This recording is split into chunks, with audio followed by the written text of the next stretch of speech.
Hello student, आज हम पढ़ेंगे ज्योमेट्रिकल ऑप्टिक्स। और पिछली क्लास में मैंने रिफ्रैक्शन वाला चैप्टर टॉपिक जो है वो स्टार्ट किया था। और रिफ्रैक्शन में हमने डिस्कस किया था प्लेन सरफेस जो होती है वो किसी ऑब्जेक्ट की इमेज कहाँ बनाती है, उसका एक फॉर्मूले का डेरिवेशन किया था। अब उस फॉर्मूले की जो बारीकियां है वो हम डिस्कस कर रहे हैं।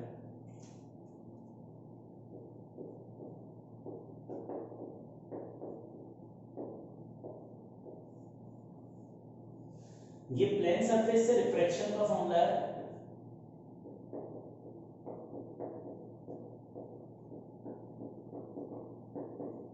और इसकी लिमिटेशन क्या है? It is applicable only for paraxial rays. और पैरा एक्सियल रेज वो होती है जिनके लिए एंगल ऑफ इंसिडेंस बहुत छोटा होता है, लेस देन 5 डिग्री होता है, उनको पैरा एक्सियल रेज कहते हैं। तो पैरा एक्सियल रेज होनी चाहिए, प्लेन सरफेस होनी चाहिए। अगर क्वेश्चन में पैरा एक्सियल रेज नहीं दे रखी हो तो हम एज्यूम करते हैं, क्योंकि ज्यादातर जो हमारे क्वेश्चंस आते हैं, ज्यादातर जो फॉर्मूले बनते हैं वो पैरा एक्सियल रेज के लिए ही एप्लीकेबल होते हैं। नाउ इस फॉर्मूले में अलग अलग क्वांटिटीज का मतलब क्या है? जैसे d1 का मतलब है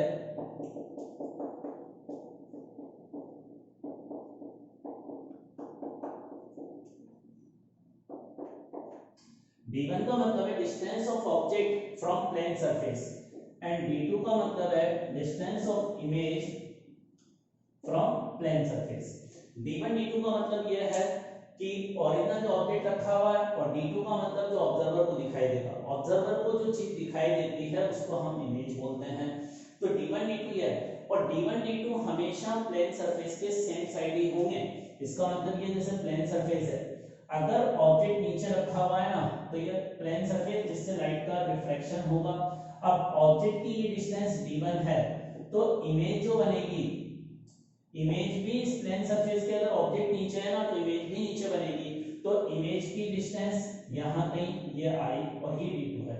तो ऑब्जेक्ट और इमेज जो होते हैं हमेशा प्लेन सरफेस के सेम साइड होते हैं, जबकि प्लेन मिरर में हमेशा अपोजिट साइड होते हैं। और प्लेन मिरर में d1 और d2 बराबर आए थे, इसमें d1 d2 बराबर नहीं आएंगे। ठीक है, तो अगला रिजल्ट लिखो आप, object and image are same side of plane surface. Object और इमेज जो होते हैं प्लेन सरफेस के सेम साइड में लोकेटेड होते हैं। ये अपना नेक्स्ट रिजल्ट।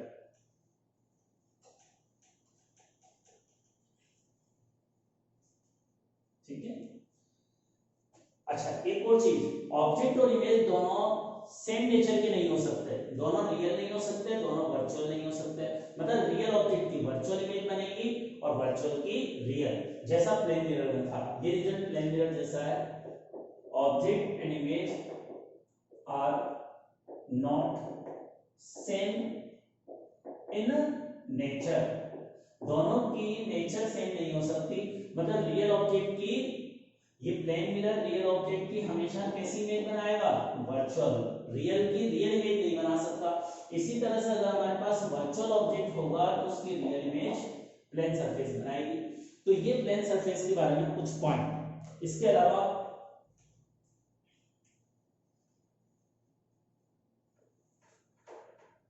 अब जैसे म्यू1 का मतलब क्या है? म्यू1 किस मीडियम का रिफ्रैक्टिव इंडेक्स है? उस मीडियम का है जिसमें इंसिडेंट रे प्रेजेंट होती है। तो लिखो म्यू1 का मतलब रिफ्रैक्टिव इंडेक्स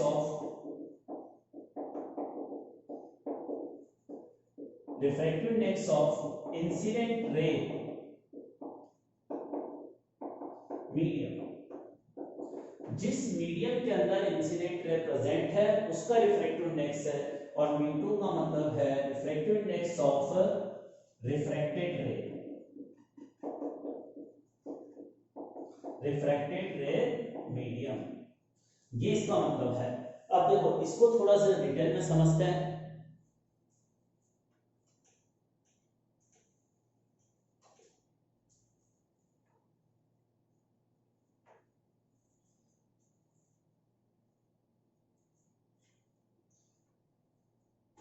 जैसे मान लो ये एक सरफेस बाउंड्री है, इसके ऊपर वाले मीडियम का रिफ्रैक्टिव इंडेक्स 3/2 है, नीचे वाले का रिफ्रैक्टिव इंडेक्स 4/3 है। अब इसमें से कौन सा म्यू1 होगा? ये प्लेन सरफेस है जिससे लाइट का रिफ्रैक्शन होगा, ये प्लेन सरफेस है। अब यहाँ कौन सा मीडियम म्यू1 होगा वो डिपेंड करेगा कि इंसिडेंट रे किधर से आ रही है। मान लो अगर इंसिडेंट रे इधर से आ रही है और रिफ्रैक्टेड रे ये है, तो ये इंसिडेंट रे, ये रिफ्रैक्टेड है। अगर लाइट ऐसे आ रही है तो ये इंसिडेंट रे, तो ये मीडियम म्यू1 होगा और यह म्यू2 हो जाएगा। समझ में आई बात? अगर लाइट इधर से आ रही है तो ये इंसिडेंट मीडियम है, ये रिफ्लेक्टिंग मीडियम है। क्लियर? अब देखो बच्चों, अगर लाइट इधर से आ रही है, ये लाइट ऐसे दिखा रखी है, तो बताओ ऑब्जेक्ट कहां होगा? इस प्लेन सरफेस के ऊपर या नीचे? तो देखिए ऑब्जेक्ट जो है intersection point of incident ray होता है। अगर लाइट इधर से आ रही है तो ऑब्जेक्ट इस सरफेस के ऊपर होगा या नीचे? ऑब्जेक्ट कहीं भी हो सकता है, इस सरफेस के ऊपर भी हो सकता है और नीचे भी हो सकता है ना?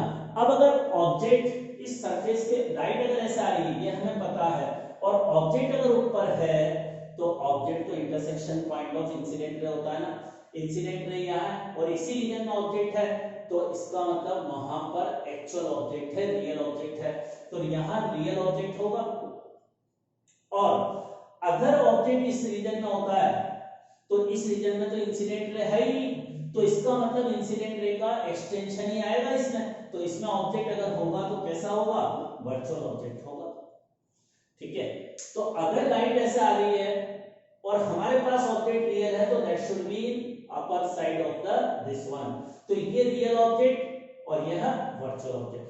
अब अगर ऑब्जेक्ट यहां है, ऑब्जेक्ट इस सरफेस के ऊपर है, तो मैंने अभी दिखाया जिधर ऑब्जेक्ट होता है इमेज भी उधर बनती है, और रियल ऑब्जेक्ट की हमेशा वर्चुअल इमेज बनती है। इसका मतलब यहां अगर ऑब्जेक्ट इधर है तो इसकी वर्चुअल इमेज भी इधर बनेगी, और अगर ऑब्जेक्ट यहां पर है तो इमेज भी, अगर ऑब्जेक्ट इस प्लेन सरफेस के नीचे है तो इमेज भी नीचे बनेगी, और नीचे बनने वाली इमेज अगर वर्चुअल ऑब्जेक्ट की इमेज बन रही है तो that should be real image. ये इसका मतलब होगा। देखो प्लेन्स मिरर में हमारा बहुत आसान काम था कि एक ही तरफ इंसिडेंट लाइट होती थी और रिफ्लेक्टेड लाइट भी उधर होती थी, तो हम कहते थे कि एक ही तरफ रियल है दूसरी तरफ वर्चुअल है। इसमें इंसिडेंट रे का रीजन साम्राज्य अलग तरफ है, रिफ्रैक्टेड रे का अलग तरफ है। तो इंसिडेंट रे के रीजन में अगर ऑब्जेक्ट है तो वो रियल ऑब्जेक्ट है, इंसिडेंट रे के रीजन में अगर ऑब्जेक्ट है तो वो रियल ऑब्जेक्ट है, और दूसरे रीजन में ऑब्जेक्ट है तो वो वर्चुअल ऑब्जेक्ट है। और रिफ्रैक्टेड रे जिस रीजन में, अगर रिफ्रैक्टेड रे का इंटरसेक्शन पॉइंट इमेज होता है, रिफ्रैक्टेड रे वाले रीजन में अगर इमेज बनेगी तो वो रियल इमेज बनेगी, और दूसरे रीजन में बनेगी तो वर्चुअल इमेज फॉर्म होगी। तो ये एक इंपॉर्टेंट कांसेप्ट जिसमें गलतियां होती है। अब इस चैप्टर में आगे सब चीजें ध्यान रखना, क्योंकि अब आगे जो भी चीजें बची है वो रिफ्रैक्शन ऑफ लाइट है। अभी तक हम रिफ्लेक्शन पढ़ रहे थे। अब देखो जैसे ये सरफेस, यहाँ का रिफ्रैक्टिव इंडेक्स 3/2 बोलता हूँ, यहाँ का 4/3 वापस। अब मान लो लाइट इधर से आ रही है, तो लाइट अगर इधर से आ रही है इधर रिफ्लेक्ट होकर जाएगी तो ये म्यू1 मीडियम ये हो जाएगा, म्यू2 ये हो जाएगा। अब अगर यहाँ इस नीचे वाले रीजन में ऑब्जेक्ट है तो ऑब्जेक्ट कैसा है? इंसिडेंट रे है ना, तो रियल ऑब्जेक्ट होगा, और रियल ऑब्जेक्ट की इमेज वर्चुअल इमेज बनेगी। तो अगर ऑब्जेक्ट इस प्लेन सरफेस के नीचे है तो रियल है, और जिधर ऑब्जेक्ट होता है इमेज भी उधर बनती है, तो रियल ऑब्जेक्ट की इमेज भी नीचे ही बनेगी, और वो इमेज कैसी होगी? वर्चुअल। और इस रीजन में अगर ऑब्जेक्ट है तो वर्चुअल ऑब्जेक्ट है और उसकी इमेज रियल इमेज बन जाएगी। क्लियर? ये बहुत इंपॉर्टेंट कांसेप्ट जिसमें जनरली हम गलती करते हैं। चलो नेक्स्ट पॉइंट पर आते हैं।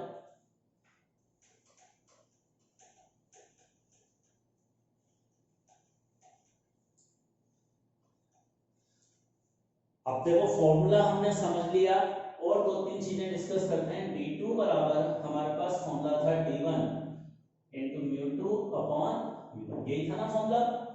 अब देखो d1 का मतलब है distance of object from plane surface. जैसे मान लो ये प्लेन सरफेस है, यहाँ एक ऑब्जेक्ट रखा हुआ है, इस ऑब्जेक्ट की वाली डिस्टेंस d1 है, ये प्लेन सरफेस है। अब मान लो अगर ये ऑब्जेक्ट यहाँ से ऊपर की तरफ चलेगा किसी वेलोसिटी से, तो इसके ऊपर चलने से म्यू1 और म्यू2 में तो कोई चेंज होगा ही नहीं। म्यू1 म्यू2 तो क्या है, कांस्टेंट है।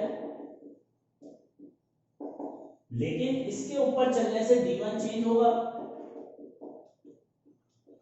और अगर d1 चेंज हुआ है तो d2 भी चेंज होगा। d2 चेंज होने का मतलब अगर ऑब्जेक्ट चलता है तो इमेज भी चलेगी।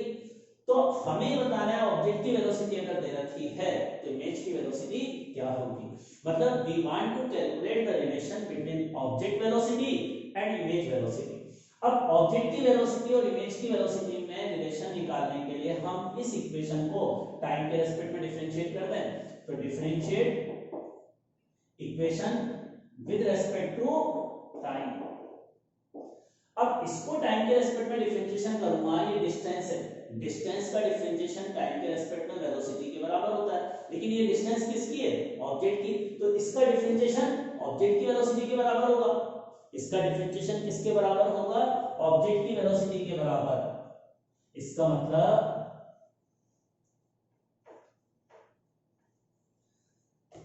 यह डिफरेंशिएशन d1 का कर रहा हूं टाइम के रेस्पेक्ट में, तो ये किसके बराबर होगा, ऑब्जेक्ट की वेलोसिटी के बराबर होगा। लेकिन ये डिस्टेंस d1 मैंने कहां से नाप ली है, प्लेन सरफेस से। अगर प्लेन सरफेस की भी कुछ वेलोसिटी हो तो ये जो वेलोसिटी है ऑब्जेक्ट की प्लेन सरफेस के रेस्पेक्ट में है, तो v नॉट s का मतलब क्या है, velocity of object with respect to surface, and it is equal to object velocity minus surface velocity. Similarly, d2 by dt is equal to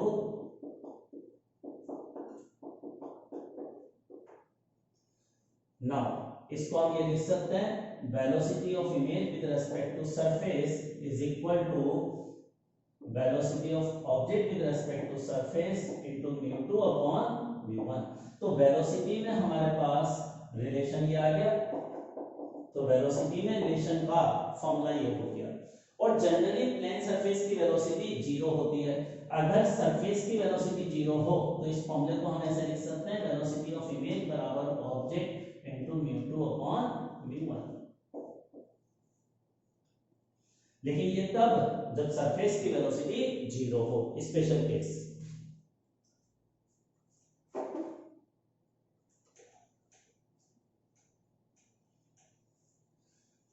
इसी तरह से इस वेलोसिटी वाले रिलेशन को एक और बार डिफरेंशिएट करूं तो एक्सेलरेशन में रिलेशन आ जाएगा। तो एक्सेलरेशन में रिलेशन क्या होगा,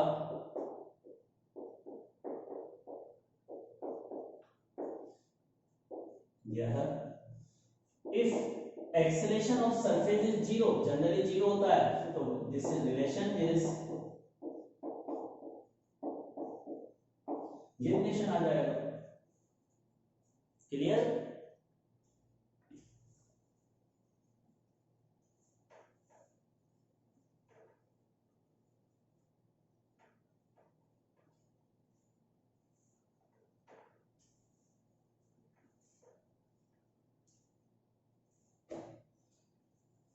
अब एक एग्जांपल डिस्कस करते हैं।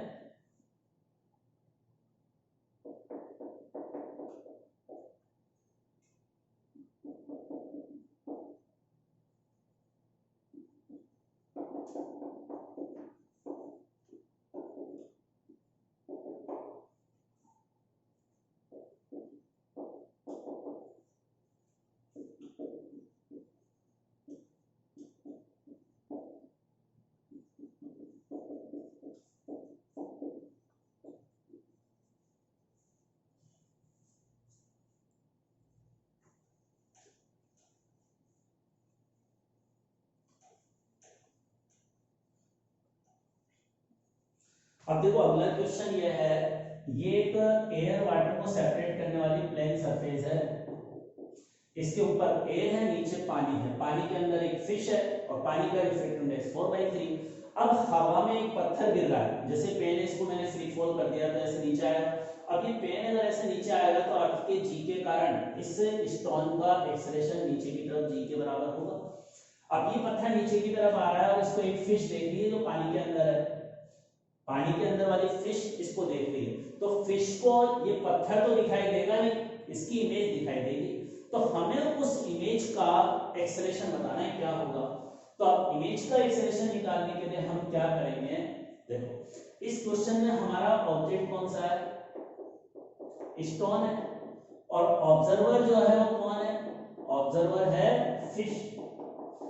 तो फिश को जो दिखाई देगा वो इमेज है, उसकी पोजीशन हमें बतानी है।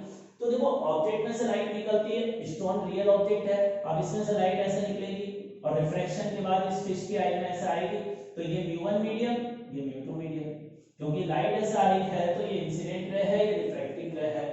क्लियर। अब ये म्यू1 है, ये म्यू2 है। अच्छा प्लेन सरफेस का एक्सेलरेशन तो है ही नहीं, प्लेन सरफेस का एक्सेलरेशन 0 है, तो अब फॉर्मूला ये लगेगा acceleration of image is equal to object म्यू2 अपॉन म्यू1। अब ये फॉर्मूला मैं लगा दूंगा, तो यहाँ म्यू1 की वैल्यू तो 1 दे रखी है, म्यू2 हमें 4/3 दे रखा है, और एक्सेलरेशन ऑफ ऑब्जेक्ट स्टोन का एक्सेलरेशन g दे रखा है। नाउ एक्सेलरेशन g म्यू2 की वैल्यू क्या है 4/3, तो ये आंसर हो गया। तो इस तरह से हम इस क्वेश्चन को सॉल्व कर सकते हैं। क्लियर हुआ? Very good.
अब देखो ये हमारा अगला क्वेश्चन है,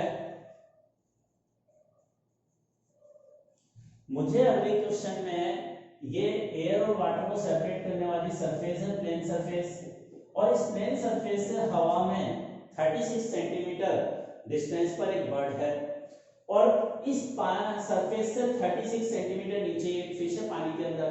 तो फिश तो पानी में रहती है और बर्ड हवा में फ्लाई करता है। अब मुझे इसमें डिस्टेंस बतानी है, फिश की इमेज की क्या होगी, बर्ड की इमेज की क्या होगी।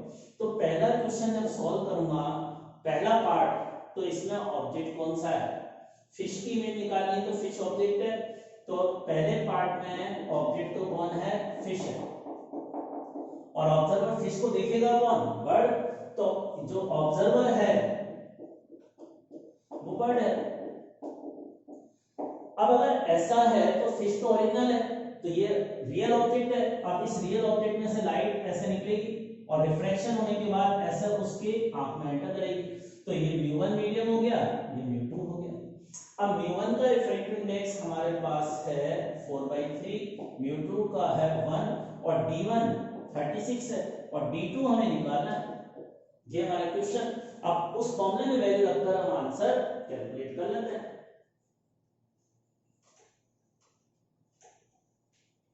तो अब वैल्यू रखेंगे, फॉर्मूला ये था d2 बराबर d1 म्यू2 अपॉन म्यू1। तो d1 तो 36, ये है 4/3, तो आंसर आ गया 27। ये फर्स्ट पार्ट का आंसर। नाउ सेकंड पार्ट पर हम आते हैं।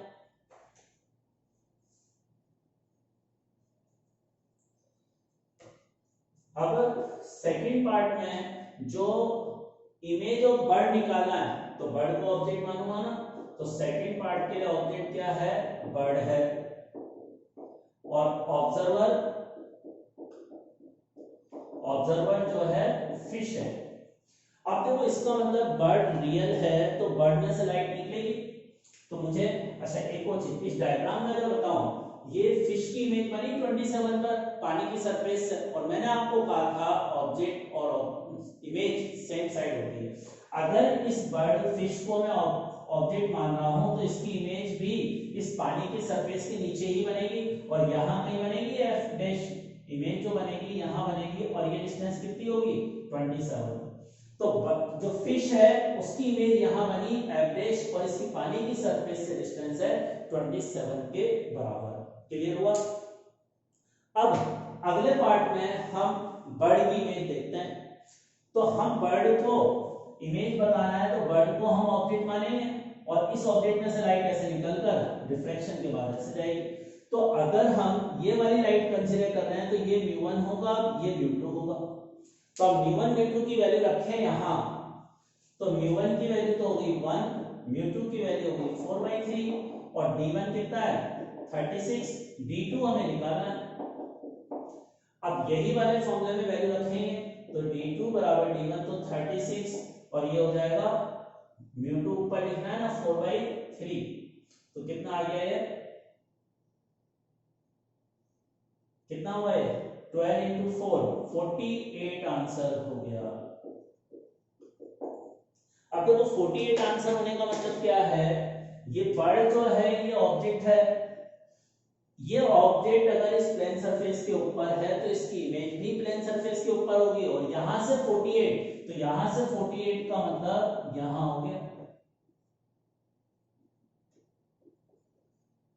तो देखो इसमें अगर ये ऑब्जेक्ट रियल है तो यहां पर बर्ड के लिए ऑब्जेक्ट की डिस्टेंस ज्यादा है, इमेज की ज्यादा है ना, तो इमेज की डिस्टेंस ज्यादा होगी अगर ऑब्जेक्ट रेयर मीडियम में रखा होगा। तो हवा रेयर मीडियम है, तो हवा रेयर मीडियम में है तो इमेज की डिस्टेंस ज्यादा होगी, या डिस्टेंस जिसकी ज्यादा होगी इस फॉर्मूले से देख सकते हैं, डिस्टेंस उसकी ज्यादा होगी जिसका म्यू ज्यादा है। अगर इंसिडेंट रे का म्यू ज्यादा है तो इंसिडेंट रे का म्यू ज्यादा होने का मतलब इंसिडेंट रे का इंटरसेक्शन पॉइंट ऑब्जेक्ट होता है, तो ऑब्जेक्ट प्लेन सरफेस से ज्यादा डिस्टेंस पर होगा। तो ये हमारा एक इंपॉर्टेंट जो हमने कंसेप्ट पढ़ा था प्लेन सरफेस से रिफ्रैक्शन का, उस पर बेस्ड एक क्वेश्चन है। चलिए नेक्स्ट हम आते हैं। हमने पिछली क्लास में डिस्कस किया था कि जब लाइट किसी ग्लास स्लैब पर पैरेलल थिन ग्लास स्लैब पर इंसिडेंट होती है तो लाइट का एक पर्टिकुलर शिफ्ट होता है, शिफ्ट का फॉर्मूला हमने डिस्कस किया था। अब उसी तरह से अगर ये मान लो ट्रांसपेरेंट शीट है, अब इसके सामने यहां अगर एक ऑब्जेक्ट में रखूंगा और इधर से कोई ऑब्जर्वर देखेगा तो उसको इस ऑब्जेक्ट की इमेज कहीं और दिखाई देगी, तो ये ऑब्जेक्ट की इमेज यहाँ कहीं शिफ्ट हो जाती है, यहाँ से यहाँ दिखाई देती है, तो जितनी डिस्टेंस ये डिस्प्लेस होती है उसको हम कहते हैं ऑब्जेक्ट का शिफ्ट। अब वो ऑब्जेक्ट का शिफ्ट हमें डिस्कस करना है, क्या होता है, उसका फॉर्मूला क्या होता है।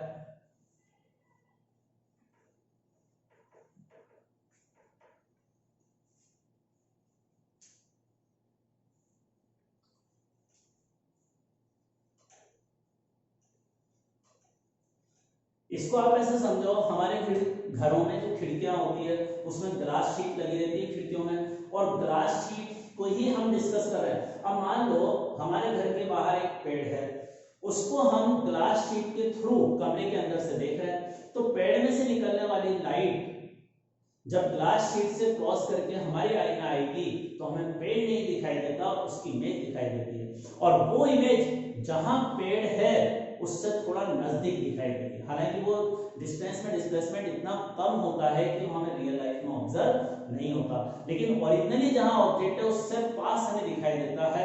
अब वो कितना पास दिखाई देता है, क्यों दिखाई देता है, ये सब चीजें हमें इस टॉपिक में डिस्कस करनी है। तो देखिए नेक्स्ट टॉपिक,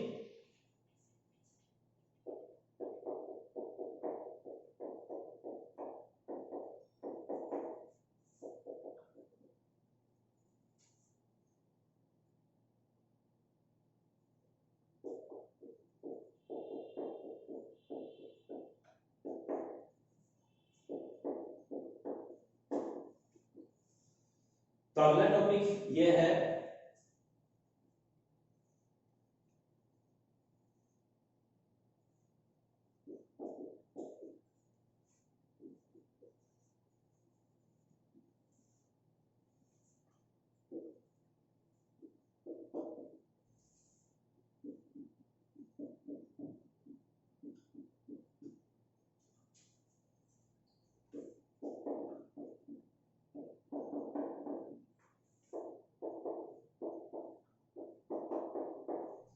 देखो ये कंसेप्ट है, ये एक थिन पैरेलल ट्रांसपेरेंट शीट जिसकी थिकनेस t है और इसका रिफ्रैक्टिव इंडेक्स म्यू है, इसके सामने यहाँ एक ऑब्जेक्ट रखा है जो स्लैब से x डिस्टेंस पर है और इधर ऑब्जर्वर है।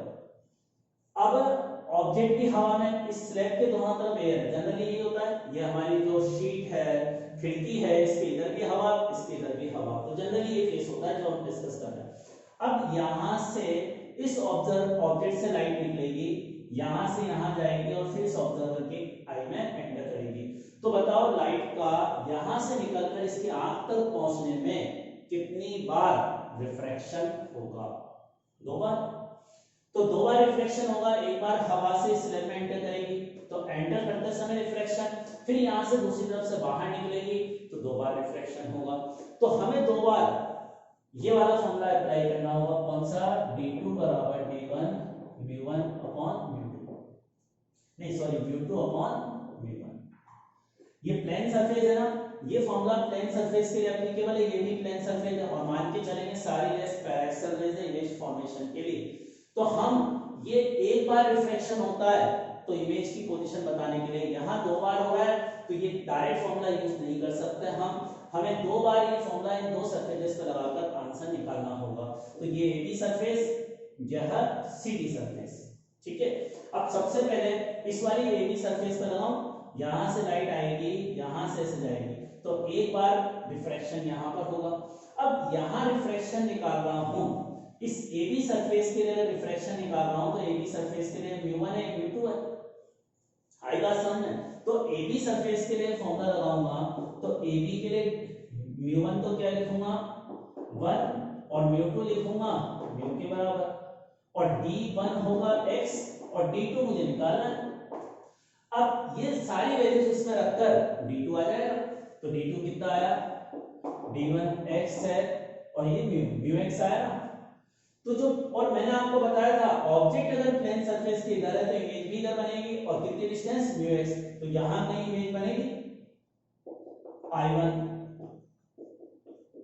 और ये हमारा रियल ऑब्जेक्ट है, ये इमेज वर्चुअल बनेगी क्योंकि यहां से रिफ्रैक्शन के बाद लाइट आगे बढ़ेगी, लाइट ऐसा आगे बढ़ेगी, ठीक है।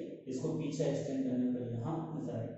अब यहां से एक बार रिफ्रैक्शन होने के बाद इस CD सरफेस से रिफ्रैक्शन होगा दूसरी बार, क्लियर। अब CD सरफेस की बात करते हैं। तो CD सरफेस के लिए ऑब्जेक्ट कौन सा है भाई? ऑब्जेक्ट हमारा कौन सा है? I1 है ना ऑब्जेक्ट। CD सरफेस के लिए ऑब्जेक्ट कौन सा है? I1। अब देखो CD सरफेस के लिए ऑब्जेक्ट अगर I1 है तो CD सरफेस की बात करूंगा तो इसके लिए CD सरफेस के लिए ये इंसिडेंट है तो ये वाला मीडियम μ1 होगा और यह μ2। अब ऐसा नहीं करे सर ऑब्जेक्ट तो यहाँ है, ये तो हवा में है तो μ1 1 ले ले, मुझे इससे मतलब नहीं है μ1 μ2 के लिए कि ऑब्जेक्ट कौन से मीडियम में रखा हुआ है, मेरे लिए तो इस सरफेस से रिफ्रैक्शन कंसीडर कर रहा हूं तो इस सरफेस पर ये इंसिडेंट रे है। अब ये इंसिडेंट रे कौन से मीडियम में है? वो μ1 है और रिफ्लेक्ट होने के बाद जिस मीडियम में जाएगी वो μ2 है, क्लियर हुआ? μ1 μ2 का मतलब, अब μ1 की वैल्यू क्या लिखूंगा? म्यू के इक्वल और μ2 लिखूंगा 1 के इक्वल, ये μ1 μ2 लिख लिए। अब d1 कितना है? इस CD सरफेस के लिए ऑब्जेक्ट कौन सा था? I1। तो बताओ I1 की डिस्टेंस CD से कितनी है? तो CD से डिस्टेंस I1 की निकालूंगा तो यह प्लस ये होगी ना, तो d1 कितना आ गया? म्यू x प्लस t के बराबर। अब इससे d2 निकाल लेंगे, इससे हम d2 कैलकुलेट करेंगे, तो निकालते हैं d2।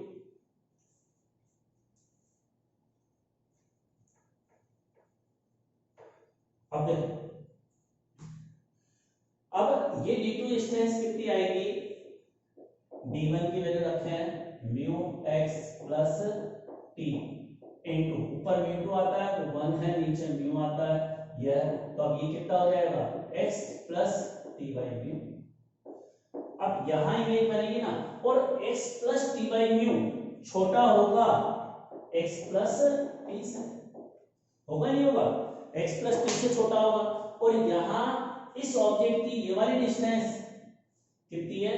x प्लस t है यहां से, और ये d2 जो आ रहा है इसी सीधी सरफेस से तो आएगा, और सीधी के लिए ऑब्जेक्ट इधर है तो इमेज भी इधर बनेगी, और इस डिस्टेंस से कम तो इमेज यहां कहीं बनेगी। और ये डिस्टेंस कितनी होगी, x plus T by mu, ये डिस्टेंस इसके बराबर होगी। आया समझ में डायग्राम। अब यहां से रिफ्रैक्शन के बाद लाइट यहां जाएगी इस ऑब्जर्वर की आई में, तो इस ऑब्जर्वर यहां सेकंड रिफ्रैक्शन के बाद इमेज I2 बनी ना, तो यहां जो ऑब्जर्वर बैठा हुआ है इस ऑब्जर्वर को ये बताओ O दिखाई देगा, I1 दिखाई देगा या I2 दिखाई देगा, उसको I2 दिखाई देगा ना। इस ऑब्जर्वर को यहां सेकंड सरफेस से रिफ्लेक्शन के बाद जो इमेज बनेगी वही दिखाई देगी, क्योंकि इस ऑब्जर्वर के आई में तो ये वाली लाइट जा रही है, और इस लाइट के करस्पॉन्डिंग कौन सी इमेज बनी, I2। तो यहां बैठा हुआ ऑब्जर्वर यहां ओरिजिनल ऑब्जेक्ट रखा हुआ है, अब यहां से कोई इसको देखेगा तो उसको तो ये ऑब्जेक्ट यहां की जगह यहां नजर आएगा, तो यह ऑब्जेक्ट यहां की जगह यहां शिफ्ट हुआ, इस डिस्टेंस को बोलते हैं डेल्टा एक्स, और डेल्टा एक्स का मतलब है शिफ्ट ऑफ ऑब्जेक्ट। तो डेल्टा एक्स को क्या बोलते हैं, शिफ्ट ऑफ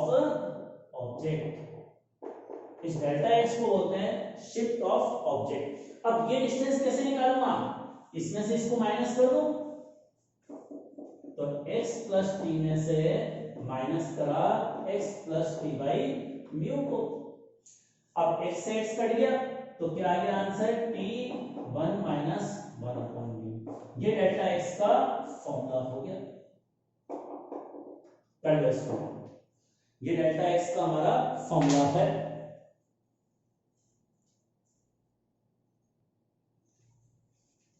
अब देखिए पहले नोट, यहां इसके बाद हम आते हैं, ये हमने शिफ्ट का फॉर्मूला निकाला।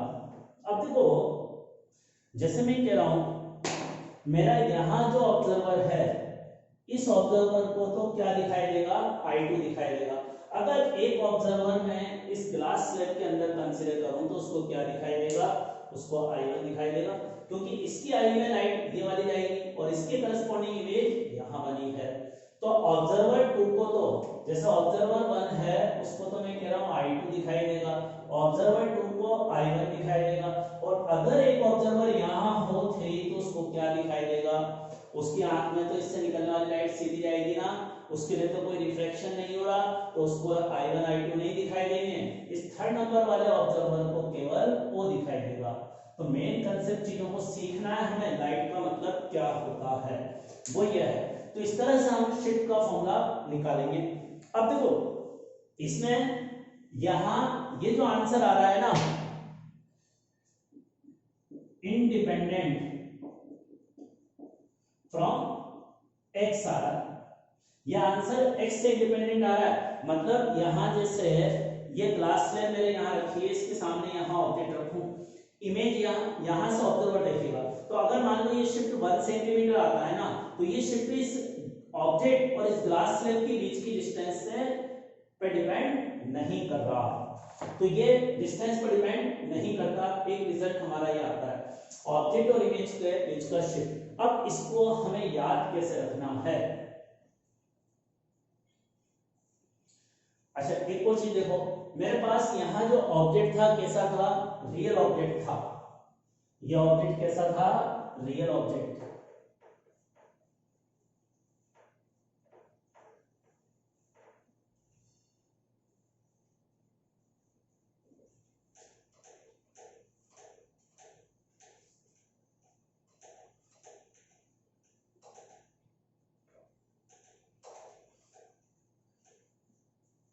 इसको ऐसे समझो, ये हमारे पास ग्लास स्लैब थी, यहां ऑब्जर्वर है ना। अब यहां अगर एक ऑब्जेक्ट होगा ना, अब ये ऑब्जेक्ट यहां रखा है, ये रियल ऑब्जेक्ट है, और इसकी इमेज उस ऑब्जर्वर को यहां कहीं दिखाई देगी। अब ये इमेज दो बार रिफ्लेक्शन होने से बनती है, लेकिन हम इस ऑब्जर्वर के लिए कहेंगे कि एक ही इमेज बनी, इसको तो एक दिखाई देगी। तो ऐसे दो बार होता है, दो इमेजेस बनती है, लेकिन हम इसको एक ही इमेज मानेंगे, और ये शिफ्ट हमने निकाला है डेल्टा एक्स। तो डेल्टा एक्स का ये फॉर्मूला आया, और यहां इस क्वेश्चन में इस डायग्राम में ये रियल ऑब्जेक्ट है और इसकी इमेज यहां बन रही है, इधर नहीं बन रही, जबकि रिफ्रैक्टेड लाइट तो इधर आएगी, उधर तो जाएगी नहीं, तो ये इमेज कैसी है, वर्चुअल इमेज है, जो फाइनल इमेज बनी ना वो वर्चुअल इमेज बनी। अब देखो यह ऑब्जेक्ट यहां दिखाई दे रहा है, तो ऑब्जेक्ट की इमेज किधर शिफ्ट हुई, टुवर्ड्स ग्लास स्लैब और away from the glass slab, towards glass slab. तो रिजल्ट क्या होगा, image shift towards glass slab, towards slab if object is real. अगर ऑब्जेक्ट रियल होगा तो image towards glass slab shift होगी, या हम ये कहें यहां से ये ऑब्जेक्ट इधर से लाइट इधर जाएगी ना, तो इंसिडेंट रे उधर जा रही है ना, तो ऑब्जेक्ट किधर शिफ्ट होता है, in the direction of incident ray. तो इसका दूसरा रिजल्ट लिखो, object shift in the direction of incident ray. Object का जो शिफ्ट होता है वो in the direction of incident ray होता है। क्लियर। अगला पॉइंट, ये तो मैंने अभी लिया, यहां मेरे पास रियल ऑब्जेक्ट था, अगर मेरे पास वर्चुअल ऑब्जेक्ट हो तो उसकी कहानी क्या होगी वो डिस्कस करें।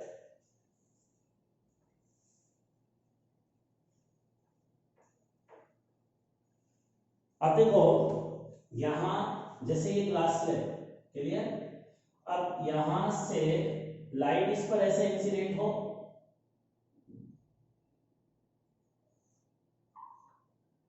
तो ये वर्चुअल ऑब्जेक्ट होगा।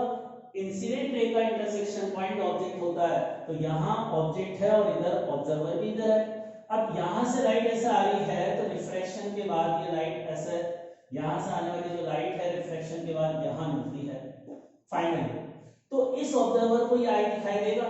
तो अब यहां ऑब्जेक्ट का जो शिफ्ट हुआ ये डेल्टा है, ऑब्जेक्ट यहां था ओरिजिनल, इसकी इमेज यहां बनेगी, तो ये शिफ्ट है और इस शिफ्ट का फॉर्मूला सेम ही होगा जो अभी हमने कैलकुलेट किया, चाहे रियल ऑब्जेक्ट हो या वर्चुअल, शिफ्ट का फॉर्मूला ये है। लेकिन अब इस केस में हमारे पास जो ऑब्जेक्ट था वर्चुअल ऑब्जेक्ट था, उसकी इमेज बनी रियल, वर्चुअल ऑब्जेक्ट की रियल इमेज बनी और ये shift away from the mirror surface हुआ या टुवर्ड्स सरफेस हुआ। इस ग्लास स्लैब से अवे ऑब्जेक्ट यहां था, इसकी इमेज यहां बनी, तो ऑब्जेक्ट अवे शिफ्ट हुआ ना, तो लिखो इसका रिजल्ट, ऑब्जेक्ट मतलब virtual object shift away from slab. Object का जो शिफ्ट होता है वो अवे होता है वर्चुअल ऑब्जेक्ट का, रियल ऑब्जेक्ट का टुवर्ड्स होता है। तो रियल ऑब्जेक्ट की इमेज ग्लास स्लैब के नजदीक आती है, वर्चुअल की ग्लास स्लैब से अवे आती है। लेकिन इसमें भी इंसिडेंट रे का डायरेक्शन है, तो इसका भी शिफ्ट इंसिडेंट रे के डायरेक्शन में हुआ। तो ये जो मैंने लिखा है ये दोनों ही तरह के ऑब्जेक्ट के लिए है, object always shift in the direction of incident ray. Object का शिफ्ट चाहे वो रियल हो चाहे वर्चुअल हो, हमेशा इंसिडेंट रे के डायरेक्शन में शिफ्ट होता है। ये इसका शिफ्ट का मतलब हुआ। क्लियर हुई बात, समझ में आई। अब देखो इसके अलावा अभी ये फॉर्मूला मैंने जो लगाया था, तो यहां जो सराउंडिंग मीडियम था वो एयर था, उसका रिफ्रैक्टिव इंडेक्स 1 के बराबर था, दोनों तरफ के सराउंडिंग का रिफ्रैक्टिव इंडेक्स 1 था, उसके लिए ये फॉर्मूला हमने बनाया था। अब अगर सराउंडिंग का मीडियम अलग हो, 1 नहीं हो, म्यूएस हो, तो उस कंडीशन में इस फॉर्मूले में चेंज ये होगा, यहां 1 की जगह म्यू एस आ जाएगा। तो जनरलाइज फॉर्मूला हम इसको याद रखें तो बेटर होगा। अगर हमें मीडियम सराउंडिंग का नहीं दे रखा है तो हम 1 मान लेंगे और ये फॉर्मूला अप्लाई कर देंगे। क्लियर। लेकिन ये फॉर्मूला तभी लगेगा जब दोनों तरफ का मीडियम सेम होगा। अगर इधर और इधर का मीडियम अलग अलग है तो ये फॉर्मूला नहीं लगेगा, और हम उसके लिए कोई फॉर्मूला नहीं बना रहे, फिर हम 2 बार रिफ्रैक्शन वाला फॉर्मूला लगाकर आंसर निकालेंगे। तो ये फॉर्मूला इस तरह से हम इसको यूज कर सकते हैं, डेल्टा एक्स इसके बराबर है। Clear. Okay, thank you for today.